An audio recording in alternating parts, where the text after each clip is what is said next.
Hello, going live today to answer one of my most frequently asked questions, and that is, should I create videos even if I have a tiny audience or I'm just starting out? Is that going to be worth my time, my money, my energy? If you're worried about that, this is the perfect tailor-made video for you. If you're someone who's constantly thinking about if it's even worth your time because no one's listening, no one's watching your videos. So why should you even be getting started if you haven't got that audience really built up yet? And maybe you're even in the situation where the only people who are kind of watching and commenting are your friends and your family who know and love you. I know when I first started creating videos, my mom would watch every single one. She'd be there on YouTube. She'd be on my website. She's my number one fan. I love my mom. But I needed real customers, right? So if that's you, like I said, this video is tailor-made to start answering the question of, is it worth your time? Like, should you create video even if you've got that tiny audience? So first off, if you are here joining me live, drop me a hashtag live, or if you're watching the replay, drop me a hashtag replay. The more you guys like and comment on these videos, the more other people in our group and on YouTube can find us. So drop a comment below. Let me know you're here and that you are watching. And if you don't know who I am, my name is Alex. I'm a video marketing coach who helps amazing entrepreneurs like you build really simple but highly impactful videos that help them create an audience who raves about their work without spending tons of time on tech or any of that stuff that makes video feel really difficult. So let's jump into today's content. And surprise, surprise, and I say that totally sarcastically, this is not going to come as a surprise. I am firmly in the camp that you want to make sure that you are creating videos, even if you have a really small audience or you're just getting started. And I will, at the end of this video, go through a scenario where I actually do want you to pause and not create videos. There's a rare scenario where that is something you would want to do. But for most of you, it is actually something you do want to do, even if you've got that tiny audience. And I'm not going to give you reasons you might think. I've got some reasons that I think are going to really get your wheels turning on why this is so important, right? So let's jump in and let's start going through these top 3 reasons. I see Catherine's here live. Good to see you here. And if this content resonates with you, if you want to really get help on the first steps on getting deeper into your strategy, I've got a link to my Video Skills Lab membership in the description of this video, where for $9 a month, you get all the coaching, mentorship, and trainings to build your ultimate video strategy. So you can check that out after if you're interested. But let's jump into these big 3 reasons why, even if you have the tiny audience, you need to be creating content right away. All right, so reason number 1 is that conversation starting content is contagious. So first off, what do I even mean when I say conversation starting content? What I mean when I say that is content that is getting your audience's wheels turning. It's giving them light bulb moments. It's giving them wins. It's when they walk away from your video and they are changed for the better and they take action right away. It's not just content that's being put out there to check a box and to assuage any type of social media guilt you might feel, where you just got to post instead of creating a real transformation in your audience, right? And so when you have this conversation starting content, people start sharing it with other people. And I'm going to give an example. I had a student who came into my Video Marketing Accelerator program, and she was someone who at the time was really working hard to build a Facebook group. She was trying to learn how to use video, and she had like 6 people in it, literally 6 people in it. And she was like, Alex, I'm not creating video. I was like, you got to get on video. She was like, I'm not doing it. I've got 6 people. And we're going back and forth. And I was like, listen, let's do an experiment. I want you to go all in for 4 weeks. And I want you to create 5 incredible high value videos across these 4 weeks. And I want you to make sure that you are asking people to invite people to the group and creating content that is so good that people cannot help but invite other people to the group, right? And so we ended up doing this experiment, and the 6 people eventually turned into 12 people, turned into 24 people, turned into 36 people. And in 30 days, she had 100 new people that had joined her group, when for months she had only been at 6. This is completely organically, right? No ad spend. This is purely from her just delivering high value content. And here's the shift, the true mindset shift that was made was, instead of her saying, I only have 6 people, right? Like, what's the point? I only got 6 people. We shifted to, I have the opportunity to impact 6 people. I have the opportunity to make a real difference in 6 people's lives. And when we shifted to that, she over delivered in her content. She started to show up like nobody's business and give away so much value that, surprise, surprise, like more people started inviting people because it was solving problems for them and it was really helping them, right? So it started growing from there. So comment yes if this is making sense so far, if you really are understanding why conversation starting content is contagious. And what I really, really hope you're taking away from this as well is, stop focusing so much on vanity metrics, on this place of like this lack of abundance, where I only have this or I only have that, and start to flip that around, where I have the opportunity to impact, or I have the opportunity to do X, Y, and Z, right? And that makes a true difference. I have worked with people who have had thousands of followers, thousands of people on their email list, and are making $0 or very little. And do you know why? Because they're constantly chasing vanity metrics. They're constantly chasing more likes and more followers and more comments and more emails, but they haven't actually done the work of building a relationship with their audience. They're just obsessed with getting those numbers up.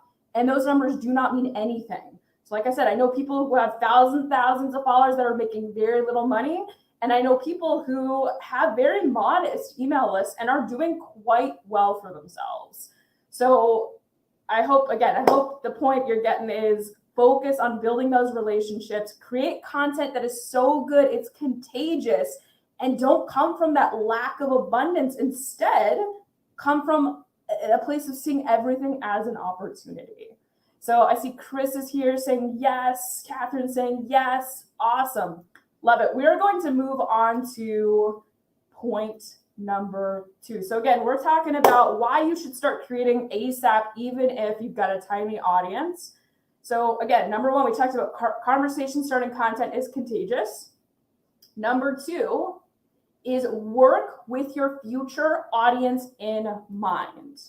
If you right now are afraid to create videos, or you're worried or you're unsure if you should create videos if you don't have an audience, and I say this completely lovingly, but you are thinking very, very small, and I would question if you really believe that what you are building is going to take off.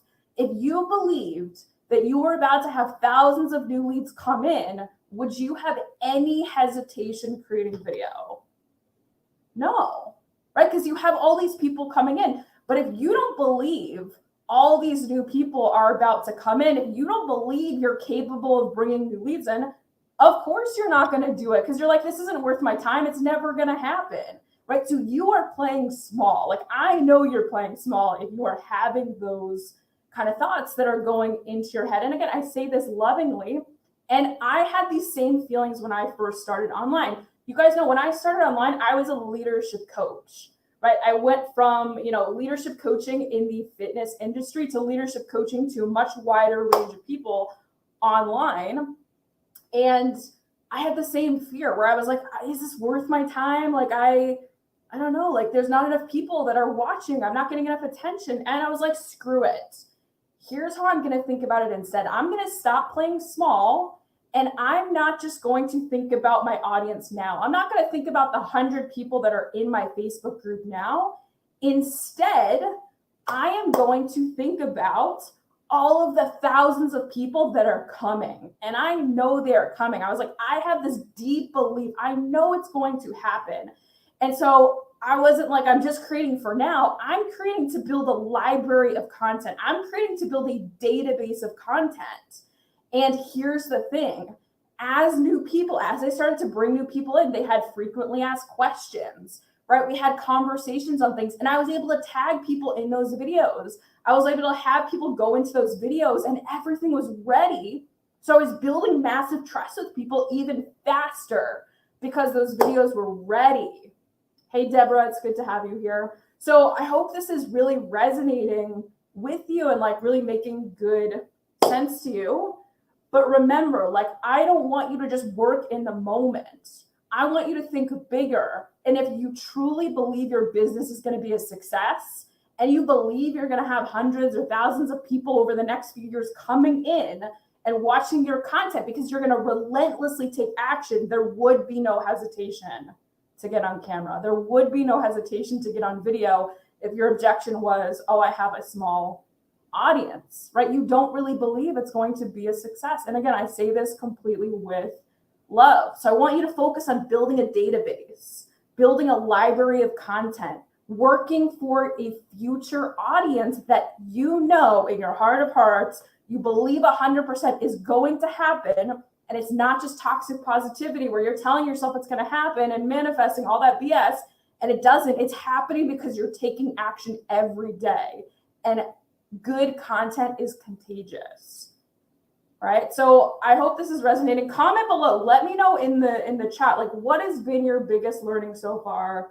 What's been your biggest takeaway so far of all this? And we're going to move on to point number 3. And this is a really, really big one. So point number 3, when we're thinking about, creating content even with a tiny audience and why you should do that is when you create video, 100%, you're creating to get new leads in, to sell, to, get more eyeballs on your business. Yes. But I think one of the most underrated parts of creating video is it is one of the best tools to clarify your message and to get clarity on what your ideas are, what things look like. And I'll be honest with you, so many of the videos that I have done in the past are me testing content, of me testing my ideas, of me trying to become a better speaker, trying to, advance the way I communicate, learn how to communicate even more persuasively, where I think a lot of people are 100% focused on conversion, 100% focused on how many leads will this get me, how many sales will this get me, and that's it, which again is valid. Like, you need to have those things as well. But again, a really underrated piece is using video to practice communicating and clarifying your message. And persuasive communication is an art, where so many entrepreneurs that I meet with tell me that they have a conversion issue with their videos. They tell me that, oh, no one's watching my videos, or the algorithm sucks, or they have all these reasons why they're not converting that have nothing to do with them, right? And so sometimes they do, but a lot of times when I'll then go and review those videos, I'll listen to them and I'm like, I am not clear on what value you're bringing to this video. The way you're communicating in this video could be so much better. The way you challenge your audience's belief systems could be better. The topics you pick could be better. And again, I say this completely from love, but we're so focused on conversion that we forget the piece of like the basics, the communication, and upskilling ourselves, where it's easy to blame an algorithm, or blame that you don't know how to drive traffic, or blame like all these things that may or may not have a factor. They may, but first and foremost, we want to be able to control what we can. And that means taking responsibility for the way we communicate our message. So I hope what you're getting from this is when you go live or when you are creating these educational videos, use it to test ideas, use it to become a better speaker, grow with your audience as you create video. You're never going to be a finished product, where so many want to wait to be a finished product, to have evolved, to have learned to be at a certain stage before they ever get on camera. And it's really a shame because your audience can evolve with you. Like there's people on this live right now who I actually met in my leadership coaching business. Deborah, in particular, I'll put her on the screen. Hey, Deborah, who I love, who's so sweet. And we connected in the first business that I had. And she got to see me like when I was struggling on video. She was part of like the first freaking challenges I ever did. Like she's been through all that, and like she was there to grow through it. And so many are afraid to have that, but I actually think it's really special to have that type of relationship with your audience. So I hope that helps. And I want to give a couple of examples as well. Because I know I'm just saying clarify your message and become a better speaker, but I want to give some really concrete examples of why this matters. So right now you all know that it's crowded online, right? There's a lot of people who are doing what you do and marketing and creating videos and posts and all this noise, and you've got to be able to rise above that. And so what that means is when you are able to more persuasively communicate and have a better offer because of that, and better content because of that, you are going to rise above some of that noise. So let me give an example. So I wrote down two that I'm reading off of right now. So the first one is, let's say you're a fitness coach, right? And you want to create videos about strength training at home. And you're like, what should I title my video? What should I talk about? There's two titles that I wrote down, and you let me know which one you think is better. So we've got title number one. And again, this is about strength training at home. Title number one is home strength training. That's the whole title, right? Whether it's on Facebook, YouTube, whatever. That's the title of the video. That's what people see. Title two is learn my top 3 tips for strength training from home, even if you've got a house full of kids plus limited time / equipment. Which one are you more likely to join? 1, home strength training, or 2, the longer one that I just mentioned from there? Let me know in the comments which one or 2, are you more likely to choose? And I know a lot of you probably, if you're thinking too, like I completely agree. And the reason why 2 is so good, and I'll read it out again, what I love about it: learn my top 3 tips for strength training from home, even if you've got a house full of kids and limited time / equipment. Is number 1, it's tangible. It's not just strength training. Like, what specifically are we learning? You're learning top 3 tips. It's not a video that's going on endlessly, right? Secondly, it calls out people's objections and it meets them where they are. So in this video, we know this is someone who's got kids. This is someone who has limited time. They're busy. Maybe they're type A personality and they don't have a ton of equipment. Maybe they are on a budget, right? So it just speaks and it handles objections. It gives exactly what people are going through, and it says what the topic is about, right? And so if we're thinking about competition and like whose video is going to get watched, it's video number 2, right? And this is what I mean about being a persuasive communicator. This is what I mean about getting so good at speaking to your audience that a lot of the other noise starts to drown out. So that's one example. I see lots of 2s. I see someone saying the call out is powerful. Yeah, 100%. Example number 2, I'll do one more for all of you to illustrate this. I wrote another one down. Let's say we're working with a financial coach and their topic is, getting out of debt or something like that. So title 1 is time to get out of debt. That's the whole title, not bad.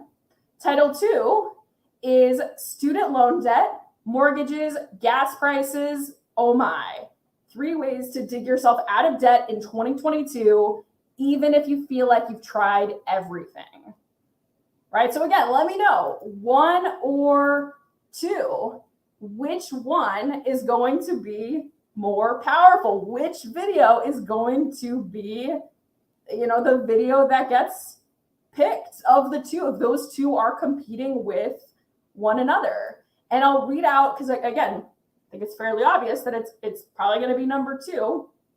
But what I love about too, and I'll read it again, is student loan debt, mortgages, gas prices, oh my. 3 ways to dig yourself out of debt in 2022, even if you feel like you've tried everything. So again, we've got the 3 ways, the tangible thing that they're going to learn, right? I love that it's timely, right? Where it's in 2022 specifically. Where I'll watch videos that are from like 2016 on YouTube, or I'll click on them and I'm like, oh, this is like 6 years old. Like, why am I watching this? Like, this is so out of date. All right, so it's timely. And then it's speaking to what's going on, right? Student loan, gas prices, mortgages, all this stuff is huge right now with all the stuff that's happening with the recession.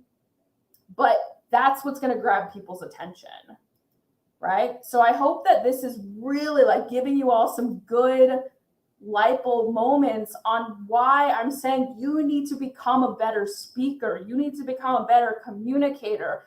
And it's not the sexy thing, right? It's not the, oh my gosh, how do I 10x my likes and my comments and get to 10,000 subscribers, right? It's not that sexy thing, but it is the stuff behind the scenes that the people who are having success are doing that they are not telling you about, either because they're not consciously aware of how they're upskilling themselves through the practice and the repetition, or because maybe they don't see the value in it, or they're just not sharing it. I don't know what the exact reason is, but I guarantee you that is a huge part of what they are doing. I know it's what I do for myself personally, right? It's every month. How do I become a better communicator, a better speaker?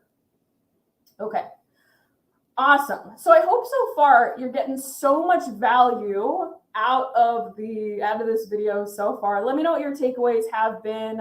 And again, to recap, we've got, why you should start creating video, even if you've got a small audience. Number 1, conversation starting content is contagious. Number 2, put in the work for your future audience. And number 3, create to clarify your messaging and to become that more powerful speaker. And then lastly, I just also wanted to share real quick there are scenarios where it might not be worth your time. And this is very, very rare. And maybe even saying it's not worth your time isn't the right way to say it. But really, it's when is the right time to pause with creating video, right? And what I'm trying to really get at is that I don't want you to just create mindlessly. So for example, I have had students where we have used the strategy of, they have less than 20 people in their Facebook group. And I'm like, all right, for a month, go all out, give all the value for these 10 people, try to recruit in other ways to get people into your Facebook group or wherever they're marketing. And let's see what happens. And if we do that for 30 days and we're consistent, right? And you're not getting the kind of results that you want, right? Let's say it's your Facebook group. You've got 10 people in your Facebook group and you're constantly marketing to those same 10, and half of them are your friends and family. The other half are people that you don't really know that well and aren't engaging at all, even after you tried. That's when you pause and you're like, all right, what do I need to do differently? Like maybe it is time for me to bring more people in. Maybe it's time for me to take a very brief pause on creating just so I can nail down a different lead generation strategy to get people in. So there are cases where it makes sense to just pause and make sure that you are on the right track, right? It makes sense to pause occasionally to make sure that you are focusing on the things that are going to get you the highest return on investment. Because if you do have that Facebook group of 10 people and the majority are friends and family who are never going to buy from you and don't know anyone who they can refer, right? It doesn't make sense to keep doing those videos in that group until you have a way to bring more people in. So again, it doesn't negate any of the stuff that I have been talking about throughout this whole video with creating contagious content and making sure that you are putting in the work for your future audience. But there's a lot of value sometimes in pausing, but only after you have taken enough action for an extended period of time and gotten feedback where you can either prove or disprove why you need to kind of switch up the strategy a little bit. Okay, awesome. Well, I hope today was super helpful for all of you. If you were here watching with me live, drop me a hashtag live, or if you watch the replay, drop a hashtag replay. Let me know, like I said, drop below. Let me know what your biggest takeaway is from this video. What's the biggest action you're going to take after this video? I'd love to hear what that is for you. And if you're looking to take either the first step in your profitable video marketing strategy, if you're looking to revamp your video marketing strategy, I want to invite you to join the Video Skills Lab, where for literally just $9 a month, you get live coaching calls every single month, live question and answer sessions, an entire library of content where I will help you personally build your video strategy, like I said, for literally $9 a month. So go to the link in the description of this video. You can join. We have some awesome trainings that are happening live this month. I hope you'll join us there, but I hope you got a lot out of this video as well. And I will look forward to seeing you in the next.